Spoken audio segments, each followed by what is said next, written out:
pessoal, tudo bem com vocês? Bem-vindos para mais um episódio do Livro dos Médiuns. Hoje terminaremos as questões, que tínhamos começado no episódio passado, sobre as questões de manifestações visuais, sobre ver espíritos. Se você caiu aqui de paraquedas, tá? A gente tem uma série nesse canal que sai toda sexta-feira, episódio do Livro dos Médiuns, tá? Então a gente tá no capítulo 6, mas você pode, aqui no canal mesmo, encontrar uma playlist onde tem todos os episódios e aí você não vai ficar perdido. E aí você pode ver desde o primeiro episódio, que eu tenho certeza que você não vai se arrepender e vai gostar muito, tá? Também me sigam no Instagram, que é vic.espiritismo-raiz. Deem um like, comentem e vamos pro vídeo. Pessoal, paramos na questão 12, que ele perguntou se os espíritos tinham asa e nós vimos que não tem, Isso é uma questão... que os espíritos não precisam ter asa. Aqui, vamos relembrar a última questão que vimos no episódio passado, Os espíritos que aparecem com asas têm asas realmente ou essas asas são uma aparência simbólica? E aí aqui o espírito falou, não, os espíritos não têm asa, não têm necessidade delas, pois podem se transportar para todo lugar como espíritos. Então a gente já viu sobre essa questão. Mas lembramos que às vezes os espíritos eles usam essa roupagem, que a gente pode chamar isso, com asas, como se fossem arcanjos, como as pessoas têm muito essa visão deles. Então, para uma pessoa que é muito crente, uma pessoa que é muito, às vezes, católica, que acredita nisso, quando o espírito aparece para ela, ele aparece dessa forma, para que não a assuste, para que não, deixar mal, etc. Então, isso pode acontecer muito, e eu até contei um caso do meu avô no episódio passado, então, se você não viu o episódio passado, vai lá ver, tá? A pergunta 13, tá, pessoal? As pessoas que vemos em sonhos são sempre as que aparentam ser? São quase sempre as mesmas que vosso espírito vai encontrar ou que vem ao vosso encontro. Galera, mas vamos lembrar de uma coisa. Para eu poder falar disso, eu vou ter que ler a próxima questão, que é a questão 14. Que ele fala aqui, os espíritos zombeteiros, ou seja, os obsessores, não poderiam tomar a aparência de pessoas que nos são caras para nos induzir ao erro? Eles tomam a aparência fantasiosa só para se divertirem, à custa de outros, mas há coisas com que eles não é permitido brincar. Então, gente, muitas vezes a gente tem sonhos, Por exemplo, isso já aconteceu comigo. Eu me relacionei com uma pessoa que me fez muito mal, certo? E quando eu terminei com essa pessoa, eu sonhei com ela. E eram sonhos horríveis, eram sonhos que que faziam eu acordar de noite em pânico, sem ar. Então, o que foi isso? É óbvio que eu não encontrei essa pessoa, Não foi essa pessoa que veio me encontrar, eu fui encontrar essa pessoa. Não, obviamente foi um espírito obsessor querendo me zoar, querendo com que eu pensasse nessa pessoa, porque caso você não saiba, os pensamentos eles nos conectam com as pessoas, com as frequências. Então ele queria que eu pensasse nessa pessoa, que eu ficasse mal. E aí aconteceu isso que eu tô contando pra vocês. Então, nem sempre a gente encontra. Por isso que o sonho, gente, é algo tão complexo e que eu sempre falo, tem que se policiar muito para poder interpretar sonho. Porque o sonho, de fato, ele é complexo, Igual eu já falei, o sonho ele é uma mistura do que você viveu no seu dia a dia, no seu dia, do que você tem no seu inconsciente e os encontros que você faz quando você dorme, que aí você sai do corpo. Então, realmente, o sonho, ele é muito difícil de ser interpretado, tá? Por isso que tem que se policiar tanto. Aí, na questão 15, aqui, ele pergunta aqui, sendo um pensamento uma espécie de evocação, o pensamento, pessoal, ele evoca, ele faz a gente se conectar com aquilo. Então, é muito importante a gente se policiar com o que a gente pensa.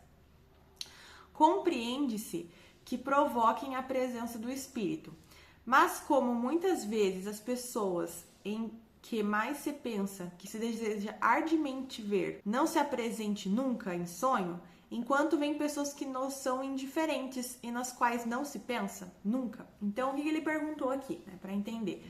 Tem vezes que a gente pensa tanto numa pessoa, às vezes, que já partiu, por exemplo, uma mãe que perdeu o filho, Ela pensa tanto nesse filho, ela quer ver tanto esse filho, ela quer, matar essa saudade desse filho, e ela acaba nunca sonhando com ele, nunca tendo sonhos com ele.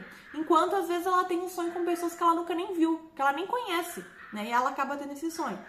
E aí o espírito, ele explica o porquê que acontece isso, Os espíritos não têm sempre a possibilidade de se manifestarem à vista, mesmo em sonho, apesar do desejo que se tem de vê-los. Então, às vezes, os espíritos mesmo não podem, naquele momento, se fazerem presentes, se manifestarem, né? Causas independentes da vontade deles podem impedi-lo. Às vezes, gente, isso tem muitas possibilidades, tá? Isso abre um leque de possibilidades. Então, às vezes, o espírito está no umbral, às vezes, o espírito ainda está vagando pela terra, às vezes, o espírito está num trabalho, né, lá espiritual, que não tem como ele se despojar para poder se manifestar para a mãe, né? Enfim, para quem ele tiver que aparecer. Então, há tantas possibilidades, né, que ele pode estar fazendo para não poder estar ali naquele momento. Quase sempre é também uma prova. É óbvio que é uma prova, né? Por causa da saudade, né? Porque a mãe, por exemplo, a mãe que perde o filho, ela fica com muita saudade, né? E aí não poder vê-lo nem no sonho, né? E ficar pedindo e mesmo assim não ocorrer, é uma prova para que ela se controle, para que ela tenha fé, não é mesmo? Quanto às pessoas indiferentes, se não se pensa nelas, é possível que nelas pensem em quem ainda está na Terra. Então, às vezes, tem pessoas que você não conhece, que você sonha, que pensam em você, né? Que está aqui, por exemplo, já desencarnado e que pensa em você, que tem saudade. Além disso, gente, agora a gente vai entrar num ponto muito importante, tá? Aí onde se encontra uma infinidade de conhecidos íntimos, antigos e novos, dos quais não se tem ideia no estado de vigília. Quando estamos no estado de espírito, né? No estado, né, só nosso espírito, desencarnados, ou até quando dormimos, né, e nos desbloqueamos, nos libertamos desse corpo físico, nós temos muitos amigos. Gente, sério, vocês não têm ideia de quantos espíritos vocês conhecem. É verdade, eu também, você, todo mundo. Então, assim, às vezes você sonha com uma pessoa que é um amigão, que é um parceirão seu, mas você não sabe, porque quando você está aqui, encarnado, você esquece, você tem o véu do esquecimento, então você não lembra, né? Só que quando você dorme, né, e se liberta dos laços físicos, você vai e encontra essa pessoa que é uma pessoa querida, que é sua amiga, e aí você vê ela, e aí você mata a saudade, conversa e tal, aí você traz essa lembrança quando você acorda, mas quando você acorda você não vai saber quem é, entende? Então, assim, gente, é muito legal. Uma vez eu tive poucos desdobramentos na minha vida, porque a minha mediunidade nunca muito foi, né, de desdobramento, mas uma que eu tive, eu lembro até hoje, que eu acordei até com essa mediunidade. Eu vi uma moça que era coreana, chinesa, japonesa, não sei, mas ela tinha um olhinho bem puxadinho assim, e eu nunca tinha visto ela na minha vida. Só que eu vi com uma clareza tão nítida, por isso que eu sei que é um desdobramento, né? Porque normalmente os meus sonhos, pelo menos, são completamente malucos e sem sentido, né? E aí, quando eu vi essa moça, eu vi com muita nitidez. E aí, é claro, depois eu fiquei sabendo, né, que realmente foi um desdobramento ali que eu encontrei ela. Então, certamente eu conhecia ela, eu sabia quem ela era, né? Então, isso é muito legal. Agora, gente, uma coisa que, uma observação que Kardec faz é muito legal. Às vezes, que eu vou até ler daqui. Desde que não se tenha nenhum meio de controlar as visões ou aparições, pode-se sem dúvidas colocá-las na conta de alucinações. Mas quando são confirmadas pelos acontecimentos, não poderíamos atribuí-las a imaginações. Tais são, por exemplo, as aparições no momento da morte, em sonho ou em estado de vigília, de pessoas em quem não pensamos e que por diversos sinais revelam as circunstâncias inesperadas de seu falecimento. Então, às vezes acontece muito, né? Você nunca mais conversa com a pessoa, você não fala com a pessoa, você nem pensa na pessoa, mas aí num certo dia você dorme e sonha com a pessoa, ou você pensa muito na pessoa, e aí a pessoa vai lá e falece. Então, olha só, normalmente você sonha, e aí acontece depois. Então, de fato, né, não tem como atribuir isso à imaginação, à alucinação, não tem como, né? Não faz o mínimo de sentido. Agora aqui, gente, pergunta 16. Por que certas visões são mais frequentes na doença? Elas igualmente ocorrem no estado de perfeita saúde. Então, tanto uma pessoa saudável quanto uma pessoa, às vezes, que tem uma doença, pode ter visões. Tá? Ponto. Mas, todavia, entretanto, na doença, os laços materiais são relaxados e a fraqueza do corpo deixa mais liberdade ao espírito. Então, quando você está doente, né, os laços que te atrela o teu espírito ao teu corpo, eles se afrouxam, então fica mais leve, e aí o seu espírito ele tem mais liberdade. Isso é muito verdade, gente, porque eu tive a ex-sogra minha, que já faleceu, ela tinha Parkinson, e nos últimos dias de vida dela, quando começa a ser preparado, caso você tenha curiosidade em saber como que é, né, antes da pessoa desencarnar, eu recomendo o livro Obreiros da Vida Eterna, que fala sobre essa questão. Então, né, os espíritos começam a preparar o desencarne daquela pessoa. Então, vai se afrouxando, né, os laços da matéria. Então, ela começou a escutar coisa, ela escutava espírito. Antes eu não era espírito, não sabia. Então, todo mundo falou, né, nossa, nada a ver, como assim você está escutando? Ninguém acreditou. Mas hoje, sendo espírita e podendo visualizar tudo o que aconteceu, de fato ela começou a escutar vários espíritos, porque os laços que atrelavam nela, que prendiam ela ao corpo físico, começaram a se afrouxar, né? E a se lacear, e então ela começou a ficar mais vulnerável a influências espirituais. E até então chegou o dia que ela desencarnou. Então olha só como é interessante, não é mesmo? Na pergunta 17, eles perguntam aqui, ó. As aparições espontâneas parecem ser mais frequentes em certas regiões. Alguns povos são mais bem dotados que outros para essa espécie de manifestação? E a resposta aqui, ele já manda. Não, né? As aparições, os ruídos, todas as manifestações são igualmente espalhadas por toda a Terra. Ou seja, gente, em cada canto do globo tem manifestação, tá? Seja física, seja visual, seja da pessoa ouvir espírito, não interessa. Tem manifestação, tá? Mas apresentam caracteres distintos segundo os povos entre os quais se verificam, né? E em muita coisa importante que ele fala, ó, por exemplo, a escrita é pouco divulgada, não há médios escrevente. Entre outros, existem muitíssimos. Além disso, há mais ruídos e movimentos que comunicações inteligentes, porque essas são menos procuradas e apreciadas. Então, gente, de fato, todo lugar do mundo tem manifestações mediúnicas, isso é fato. Só que, gente, às vezes o lugar não é um lugar que as pessoas continuam com isso. Por exemplo, uma pessoa, né, escutou um ruído ou ouviu um espírito. Tem gente que não fala e aí morre por isso mesmo. Entendem? Tem lugares, galera, que se você fala isso, você é dado como um maluco. Entendeu? Na maioria dos lugares, até aqui no Brasil, o quanto de pessoas que se você não falar que você viu um bicho, um ser diferente, ou que a sua janela abriu e fechou, a pessoa vai falar que você é maluca, ou que você está sendo mal assombrado, né? Tem muita gente que fala isso. Mas as pessoas, em muitos lugares do mundo, elas não têm essa possibilidade de conversar abertamente sobre isso. E outra, na maioria das vezes, elas mesmas pensam que estão ficando malucas, ou que foi, tipo assim, uma ilusão da cabeça dela. Entende? Então é difícil, né? Aqui no Brasil ainda é mais aberta essa questão, né? Mas tem países que você não pode mesmo falar isso, porque se você fala isso, você é dado como maluco, né? Então, assim, ainda o mundo, ele é muito primitivo nessa parte, né? E é complicado, né, galera? É complicado. Mas isso não quer dizer que não tenha, que não aconteça, né? Igual ele mesmo fala, tem lugares que tem mais psicografia, né? Que é um pouco mais focado ali na psicografia, porque as pessoas escrevem mais. Tem lugares que não, que é mais voltado à manifestação física, né? A manifestação de ruídos, de barulhos, de quebrar copo, abrir janela. A gente vê isso muito nos Estados Unidos. Estados Unidos, o tanto de manifestação física que acontece naquele lugar, eu fico de cara. Eu vejo cada caso e realmente acontece muito lá. É um foco muito grande isso. Agora, gente, pergunta 18, tá? Por que as aparições ocorrem à noite? Não seria um efeito do silêncio e da obscuridade sobre a imaginação? É pela mesma razão que se veem as estrelas durante a noite, e não durante o dia. A grande claridade pode apagar uma aparição delicada. Então, às vezes, gente, não é que não ocorra a manifestação de dia. Ele faz até aqui uma analogia às estrelas, né? Quando tá de noite, a gente fica muito mais propício e muito mais fácil de se ver estrela. De noite, de dia, não, né?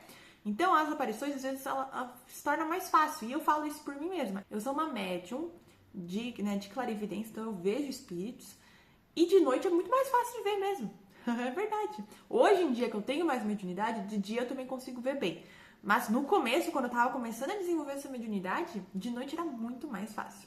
E aqui ele vai confirmar o que eu acabei de falar, tá? As aparições são muito mais frequentes e gerais do que se crê, mas muitas pessoas não as revelam por medo do ridículo, outras atribuem a ilusão. Então é aquela coisa que eu falei, muitas pessoas não falam que viram ou que aconteceu com elas alguma coisa, por conta do medo das pessoas falarem isso é ridículo, isso é patético, você tá maluca. Acontece muito, gente, é sério.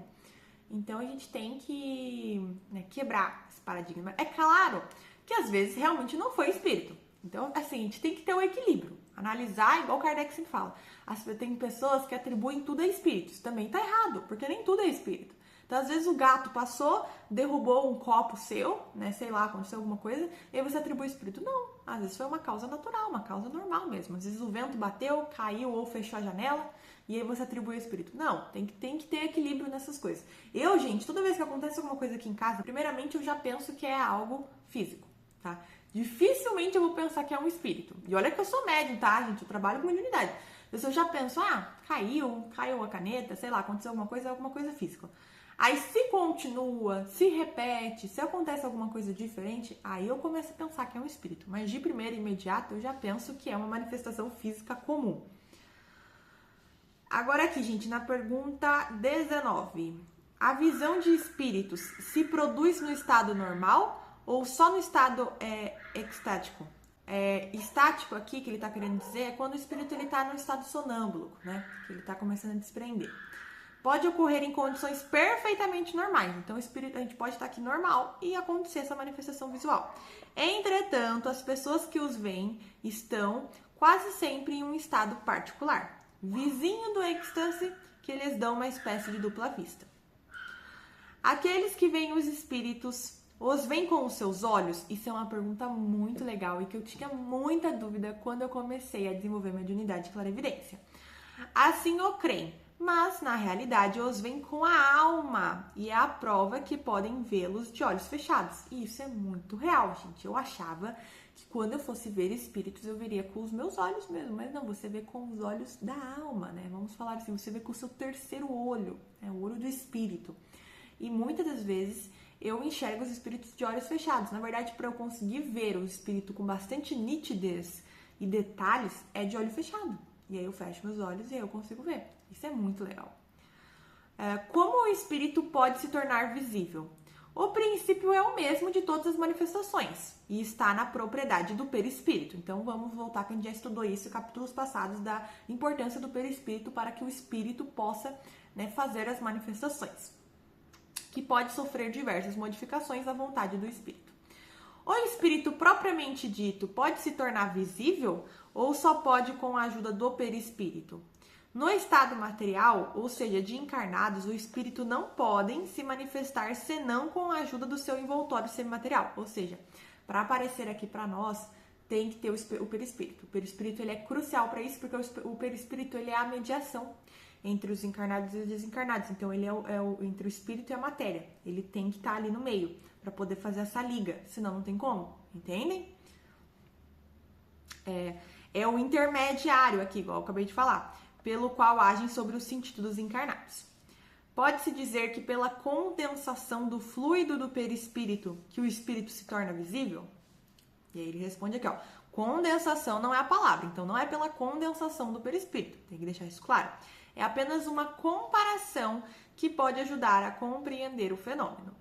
Pela combinação dos fluidos se produz no perispírito uma disposição particular, que não tem analogia para os vivos e que se torna perceptível. Então, não é a condensação do perispírito, essa não é a palavra, e sim é uma outra combinação, que aqui ele não tem como falar, porque para nós a gente não vai compreender, que não tem analogia para nós, que torna o espírito perceptível. Agora aqui, questão 24.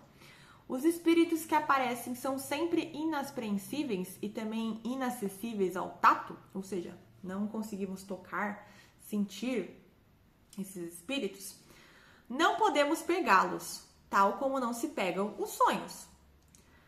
E mesmo em certos casos, tornarem-se momentaneamente tangíveis, o que prova que entre eles e os vivos há uma matéria. Então, em casos muito raros, muito específicos, eles podem se tornar tangíveis, ou seja, tocáveis. Que foi o que aconteceu com Jesus. Jesus, quando volta, ele se torna tangível, não é mesmo? Para provar que não existe morte, só existe vida. Todo mundo está apto a ver espíritos? Questão 25. No sono, sim, mas na vigília não, porque, de fato, durante o sono, a alma se desliga, do corpo físico e aí ela consegue ver os espíritos. Mas em estado de vigília, é um tipo de mediunidade específico, então ele até fala que na vigília é sempre influenciada pelos órgãos, eis porque as condições não são as mesmas. Então nem todo mundo, de fato, tem a capacidade de ver espírito enquanto está acordado e quando está aqui na matéria, tá? Como podemos ver os espíritos em vigília? Essa faculdade depende do organismo, está relacionada com a faculdade maior ou menor que tem o fluido do vidente de se combinar com o do espírito. Então, nem todo mundo, de fato, consegue ter essa faculdade mediúnica, né? Porque depende muito do organismo da pessoa, tá? Questão 26A. Essa faculdade pode se desenvolver pelo exercício? Pode, como todas as outras faculdades, mas esta é uma que é melhor esperar o desenvolvimento natural do que provocá-lo, porque há risco de superexcitar a imaginação. Então, gente, de fato, quando eu comecei a mediunidade de clarividência, eu nunca fiquei forçando, porque quando você força, você pode às vezes forçar a imaginar algo, né? Você mesmo imaginar algo, e não você estar vendo algo. Tem muita diferença entre você imaginar e você estar vendo, é muito diferente. Então, eu tinha esse receio. E quando você vai deixando naturalmente as coisas acontecerem, você vai vendo naturalmente. Então, às vezes, até hoje, às vezes eu acho que ao invés de eu estar vendo, eu estou imaginando. E aí eu paro, me concentro, né? E aí eu vejo que, de fato, eu estou vendo e não estou imaginando, né? Então, isso acontece bastante. Pode-se provocar a aparição de espíritos? É possível algumas vezes, mas muito raramente. Ela é quase sempre espontânea. Então, de fato, gente, eu, pra falar a verdade, eu nunca provoquei uma manifestação física. Nunca. Sempre eles estão aqui de forma espontânea. Né? E eu vejo eles também com a permissão deles. Porque, por exemplo, já teve vezes do mentor do Eduardo não deixar eu ver, pra me testar mesmo, sabe? E aí eu achava que ele estava num lugar, mas ele estava em outro lugar. Tem como fazer isso pra eles, né? Porque eles são espíritos evoluídos, eles sabem o que eu tô fazendo. Então é muito importante isso. Tá? Os espíritos podem se tornar visíveis sobre outra aparência que não humana? A forma humana é a forma normal. O espírito pode variar a aparência, mas é sempre o tipo humano. E aí a gente vai entrar na questão dos obsessores. Né? Os obsessores mudam a aparência para aqueles animais horrendos, né? Animais, seres horrendos, para poder assustar, né? Para poder ficar vagando aqui na Terra. Mas assim, isso é coisa de espírito inferior. Né? Um espírito de luz, ele não vai fazer isso. Não vai fazer isso. E uma coisa muito interessante que eu acho que o meu mentor me lembrou aqui, é que a forma humana é aqui no planeta Terra. Então, a forma normal de outro, por exemplo, quando a mãe de Chico Xavier, no livro Cartas de uma Morta, vai lá para Saturno, ela mesma fala que ela ficou assim, de cara com a aparência dos saturnianos, porque é totalmente diferente dos humanos. Claro que tem 2 braços, 2 pernas, 2 olhos, né? Essa questão de como vai ser é igual. Mas, agora, o formato, por exemplo, o meu mentor não é a forma humana. Ele tem 2 braços, 2 olhos, uma boca, mas a forma dele é totalmente diferente. Eu já falei isso em lives no meu Instagram. Ele não é um humano. Isso é muito interessante a gente saber. Como tem outros planetas que também não é. Então, assim, claro que Kardec não poderia vir abordar isso agora, porque o povo não estava nem preparado para o livro dos médiuns em si. Imagina se ele começasse a falar isso, né? Então não tem como. Mas de fato isso existe, gente. E a gente vê isso nas próximas obras do Espiritismo de Chico Xavier. Igual eu falei, é a Cartas de uma Morta. Inclusive, recomendo muito a leitura, tá? Aí, 28A. Eles não podem se manifestar sob forma de chama. Então, às vezes, as pessoas veem uma chama, né? Muita gente já teve essa aparição. E ele fala aqui, ó. Podem produzir chamas, clarões, como muitos outros efeitos para atestar sua presença. Mas não são o próprio espírito. É uma emanação do perispírito. Então, eu já vi também, gente, espíritos muito evoluídos que emanam uma luz, né? Que é a luz do perispírito. Eles emanam uma luz tão forte, que eu não conseguia ver o rosto do espírito, de tanto que aquela luz deixava na frente. E era uma luz muito forte, muito legal. Tá, gente, agora aqui pra gente finalizar as 2 últimas questões. Primeiro, o que pensar da crença que atribui fogos fatos à presença de alma ou espíritos? E aí vocês vão me perguntar, o que é fogos fatos? Eu também não sabia e eu fui pesquisar. E fogos fatos, gente, eu deixei até aqui, ó, marcado, peraí. É aqui, ó. Fogo fato é um fenômeno natural que consiste em pequenas luzes que aparecem sobre áreas úmidas, como pântanos e cemitérios. Essas luzes são causadas pela combustão de gases, como metano e fosfina, que são liberados pela decomposição da matéria orgânica. Os fogos fatos têm sido associados a muitas lendas e superstições ao longo da história, sendo frequentemente visto como almas, né, ou espíritos ou almas errantes. Então, né, essa questão do fogos fatos é um fenômeno que acontece, né, que são pequenas luzinhas. Eu acho que você já deve ter visto, muita gente deve ter visto. Eu já tinha visto, eu já vi em filme, né? Vi pessoalmente, eu nunca vi. Mas eu já vi em filme e eu nem sabia que era isso. Mas são pequenas luzinhas assim que a gente vê como se fosse vagalume, né? E aparece normalmente em áreas úmidas, como pântanos e cemitérios.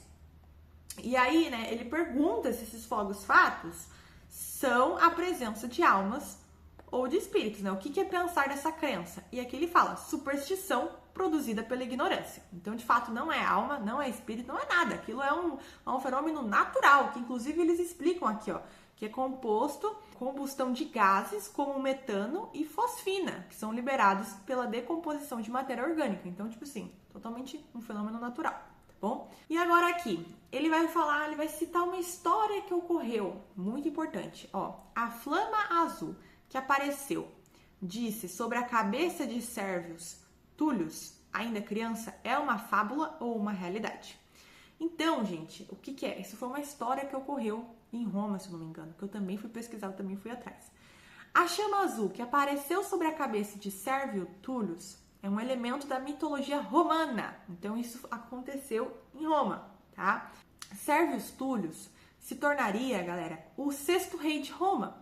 Né? E foi observado, né? A mãe dele viu isso enquanto criança, quando ele era criança, uma chama azul na cabecinha dele, em cima da cabeça dele, enquanto ele dormia. Então, e isso foi interpretado como um sinal divino, indicando que ele estaria destinado, né, perdão, à grandeza e à liderança. Né? E aí a mãe dele, né, testemunhou o acontecimento e convenceu o marido dela que o menino estava destinado a um futuro grandioso. Tá? E falam aqui que esse evento místico teria sido um dos motivos pelo quais Sérvios Túlios foi adotado pela família real e eventualmente ascendeu ao trono. Então, de fato, essa foi uma história que aconteceu e a gente não sabe, até então, né? Até então Kardec não sabia se era verdade ou não, e ele pergunta sobre essa história, né, da mãe dele ter visto essa chama em cima dos Sérvios Túlios. E aqui ele fala, é uma fábula ou uma realidade? E aqui o espírito responde, era real e foi produzida por um espírito familiar para avisar sua mãe. Essa mãe, médium vidente, tinha percebido uma irradiação do espírito protetor de seu filho. Então essa chama azul que ela viu foi uma irradiação do espírito protetor do filho dela, ou seja, do anjo da guarda do Túlio Sérvios, né, que era um espírito familiar, né? Todos os médios videntes não vêm no mesmo grau. Então existem vários graus de médios videntes, tá? Como os médios inscreventes não escrevem todos a mesma coisa. Enquanto essa mãe viu apenas uma chama, outro poderia ter visto todo o espírito. Ou seja, por exemplo, se o Chico Xavier estivesse lá, certamente ele teria visto todo o espírito, porque ele tem uma mediunidade muito forte, muito grande. Né? O Chico, sabemos que é um dos maiores médiuns que já passaram pela Terra. Então, aqui eu estou dando um exemplo. Então, assim, existem vários graus de mediunidade. E é muito interessante quando a gente para pra pensar isso, então, porque às vezes a gente vê uma coisa e às vezes uma pessoa que tem mais mediunidade veria mais, uma pessoa que tem menos veria menos, né? E agora, para finalizar aqui, galera, que eu sei que vocês já estão cansados, questão 30. Os espíritos poderiam se apresentar sob formas de animais? Isso pode acontecer, mas são sempre espíritos muito inferiores que tomam essa aparência. Os animais são sempre animais, nada mais. Então, gente, aquele espírito que vira cachorro, que vira bicho, que vira bode, é obsessor. Inclusive, eles tomam essa aparência justamente de propósito, tá? Pra poder assustar a gente. Isso acontece muito, tá? Forma de bode, de demônio, de monstro, enfim, eles fazem isso. Então, é espírito inferior. Você nunca vai ver um espírito de luz fazer isso. Eles não vão fazer isso. Então, é isso, pessoal. Finalizamos as questões. Eu espero muito que vocês tenham gostado, tá? Deixem o like, o comentário e me sigam no Instagram, que é vic.espiritismo raiz. Até semana que vem. Tchau!